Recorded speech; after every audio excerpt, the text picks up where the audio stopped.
মনোরে, আমরা জানি আবু তোরে কত ভালোবাসে। তোর জন্য সে মানুষ খুন করতে পারে, নিজেও খুন হইতে পারে, দুনিয়ার মানুষের সাথে পাল্লা দিবার পারে। ক শরিয়ার সাথে পারবো কেমনি? কি নসিবে যে আবু তোরে পাইল, আর কি নসিবে হারাইল। রাগের মাথায় ও এমন একটা পাপ কইরা বইল। হ্যাঁ, কোনো পাপ করে নেই, আমার কাছেও না, আল্লাহর কাছেও না। কস কি মনো, আবু পাপ করে নাই? না, করে নাই।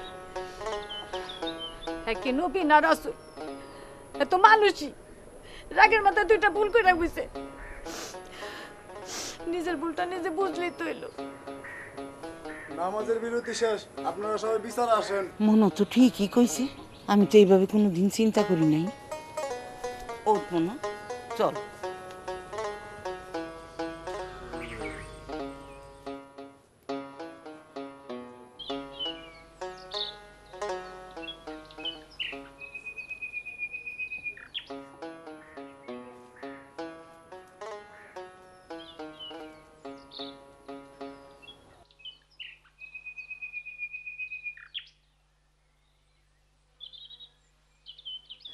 আমি একটা প্রশ্ন করতে চাই চাচা, আমাকে শুধু বলে দিন মনুবর কসুরটা কি? মনোয়ার আর কসুর ও মাতবর, আমাকে মাইয়ার কসুর কি? আমারে জিগাও কেন? তোমারে জিগাইছে, তুমি কও। আবু ভাইয়ের অসুখ ভালো হওয়ার জন্য রোজা রাখাটাই কি ওনার কসুর? আমার আর একটা প্রশ্ন আছে আপনাদের কাছে, আমরা মেয়েরা মুসলমান না? আমাদের মতামতের কি কোনো হক নেই? অবশ্যই তোমরা পুরুষের সমান মুসলমান। ইসলাম তোমাদের পুরুষের সমান মতামতের অধিকার দিছে। তাহলে এসব আইন বানানোর সময় কোনো মেয়ের কি কোনো মতামত নেওয়া হয়েছিল? এই 1400 বছর আগের বইগুলোর মধ্যে কোনো মেয়ের কি কোনো অবদান আছে? হ্যাঁ, আমাগো ইমামেরা বানাইছে এই আইন, আল্লাহর ইচ্ছা মোতাবেক বানাইছে। আল্লাহর ইচ্ছার মধ্যে আবার মানুষের মতামত কি? আল্লাহ তো নিজে এসে কিছু বলে যাননি। আমগো মাইয়াদের কেউ কোনোদিন পুরা মুসলমান মনে করেনি। আমগো মাইয়াদের তখনও কেউ কিছু জিগায় নাই, এখনো কেউ কিছু জিগায় না। মা রে, এমন কথা কইস না মা, এমন কথা কইতে নাই। আমরা মাইয়ারা যদি শরিয়া বানাতাম তাহলে এমন হইতো না। শরিয়া আইন কাজে কয়, হেইটা তো বুঝলাম না মাস্টার।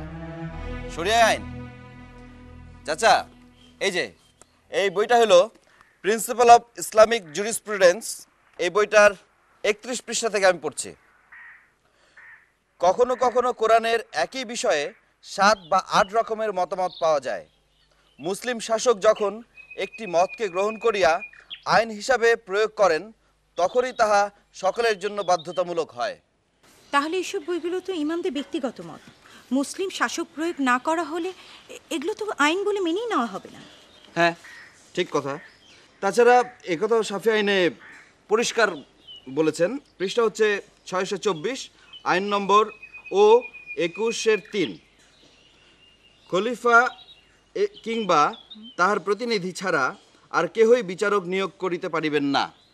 ঠিকই তো কইছে, সমাজে কত রকম অপরাধ আছে।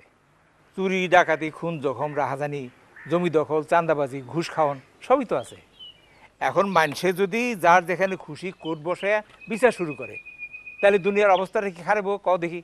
বাবা, আজকের এই বিচার তো তাহলে একেবারেই বেআইনি। কোনো মুসলিম শাসক তা আপনাদের কোনো বিচারক নিয়োগ করেননি। ঠিকই তো কইছস মা, এই কথাটা তো চিন্তা করে দেখি নাই। ওই মাম, শরিয়া মোতাবেক আমাকে এই বিচার তো বেআইনি। হ্যাঁ, এই কোর্ট, এই বিচার দেশের আইনেও বেআইনি। সরকারি আদালত ছাড়া কেউ কারো বিচার করতে পারে না, আদালত বসাতে পারে না। দেশের প্রচলিত মুসলিম আইনের 7 ধারা অনুযায়ী 3 তালাকও বেআইনি।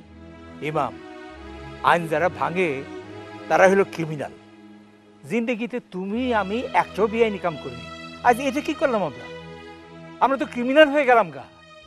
C C C C C. খুব দেখছি আপনাকে আল্লাহ রাইন, মাইসের দিলের খবর নাই, নিয়তের খবর নাই। খুব বানাইছেন আপনারা আইন, নির্দোষ বউগুলির জিল্লাতের ব্যবস্থা করছেন আপনারা। মনো, তুই চুপ কর। মনু তো ঠিকই কইছে, মানুষ তো মানুষই, নবী রসুল না, ভুল চুকাটা হয়ে গেছে। অহন আপনাকে পায়ে ধইরা আল্লাহ রসুলের কাছে মাপ চেয়ে লোক, আপনারা হগ মাফ করে দেন। সব অপরাধের তবা আছে, খুন, ধর্ষণ, ঘুষ খাওয়া, মদ খাওয়া, সব কিছু তবা আছে, তবা কবুলের আশা আছে। একটা মানুষ মুখ ফসকে দুইটা কথা কইয়া ফেলাইলো, সেই কথা ফেরনের কোনো তবা নেই। মানুষের জীবন নাশ নাশ হয়ে গেল, ওই কিতাবের অক্ষরই অক্ষর থাকবো।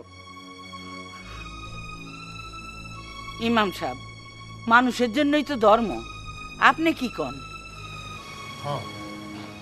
আমার কথা হইলো, রাগলে আবুর মাথা ঠিক থাকে না। সে যদি নিজের ভুল বুঝা আপনাকে কাছে আল্লাহ রসুলের কাছে তবা কইরা মনুরে ঘরে তুলে লয়, আপনাকে আপত্তি কি? না, আমি এক্ষুনি যাবো না এখান থেকে, আমি এই আইনের শেষ দিকে যাবো। মনো, আমার যে মাফ করে দে মনো, আমার যে মাফ করে দে।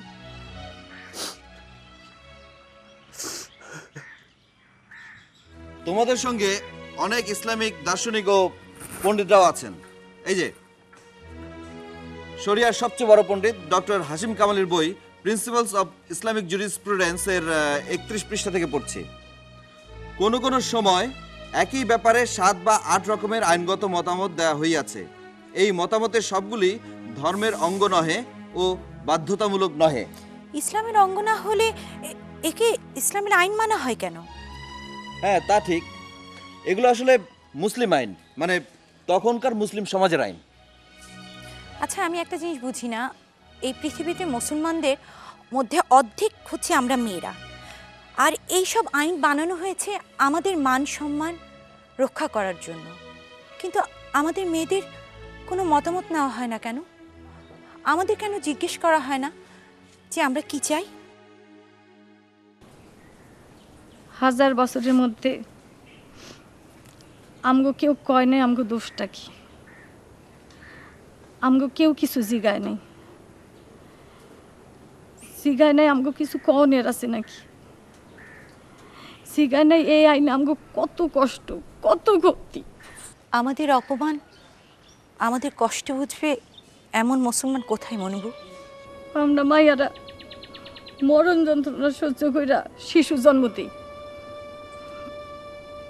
এই শিশু জন্ম দিতে গিয়া কত জনে মইরা যাই, এই মরণ যন্ত্রণা সহ্য কইরা নবী রাসূলের জন্ম দেই, অথচ আল্লাহ রাসূলের নামে আমগোই কষ্ট দেওয়া হয়, আমগোই অপমান করা হয়। কান্দিস না মনু, কান্দিস না, কান্দা কোনো লাভ নেই। কেউ আমাকে কষ্ট বুঝবো না, কেউ মুছাইয়া দিব না আমাকে চোখের পানি। আমাকে করার কিছু নাই, আল্লাহর আইনের মধ্যেই আমাকে সমাধান খুঁজতে